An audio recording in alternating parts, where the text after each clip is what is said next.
देखिए पहले मैं बता चुका हूँ उत्पादन और उत्पादन के कितने साधन होते हैं। तीसरा मैं अभी आप लोगों को श्रम के बारे में बता रहा हूँ कि श्रम है क्या।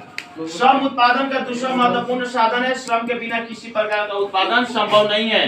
श्रम करने के लिए हमें उत्पादन का दूसरा साधन ढूंढना पड़ेगा। उसके लिए हमको परिश्रम करना पड़ेगा, मेहनत करना पड़ेगा। ठीक है। अब पूंजी क्या है? अब हम जब पूंजी कन्वेंस करते हैं, कहीं पूंजी लगाते हैं, कोई साधन करते हैं, कोई व्यवस्था करते हैं, परिश्रम करते हैं, पूंजी का अति आवश्यक है। पूंजी होना बहुत जरूरी है। बहुत सारे लोग मार काट जाते हैं, पूंजी नहीं रहता है। आपके पास मेहनत करने का साधन है, मेहनत करने वाले हैं, लेकिन आपके पास पूंजी नहीं है तो कोई फायदा नहीं है। पूंजी रहेगा तभी आगे आप बढ़ सकते हैं, पूंजी लगा करके। तो वही पूंजी क्या है? धन का वो अंश जिसका प्रयोग पुनः उत्पादन के लिए किया जाता है उसे पूंजी कहते हैं, धन।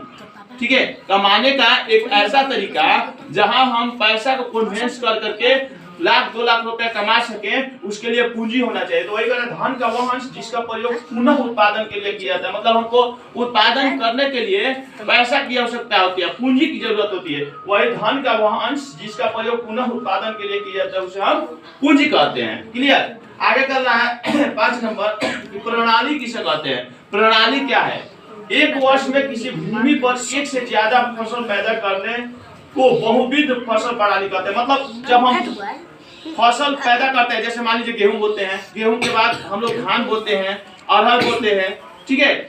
बहुत सारे फसल हम लोग बोते हैं। तो मान लीजिए हम धान पहले बो दिए, ठीक है, उसी खेत में धान काट करके उसके बाद पुनः हम लोग गेहूं बो देते हैं। तो एक ही खेत में, एक ही हमारा जमीन है, उसी खेत में एक जैसे धान काट लिए, धान के बाद हम लोग गेहूं बो दिए। ठीक है। एक ही खेत में दो हम लोग फसल काट लिए, उसी को हम लोग क्या बोलते हैं? प्रणाली बोलते हैं। एक वर्ष में किसी भूमि पर एक से ज्यादा फसल पैदा करने को बहुविध फसल प्रणाली कहते हैं। इसको हम लोग बहुविध फसल प्रणाली के नाम से जानते हैं। मतलब फिर से समझ लेंगे कि एक कोई फसल बोए, उसी खेत में पुनः दोबारा हम लोग फसल बोए, जो हमको उससे फायदा होता है, वही जो उसमें बोया जाता है धरती पर 2 बार, उसी को हम लोग प्रणाली कहते हैं। क्लियर है? तो ये हम लोग का पहले दो क्वेश्चन बताए थे, 3 4 5 क्लियर हुआ। आगे के वीडियो में मैं इसके आगे बताऊंगा।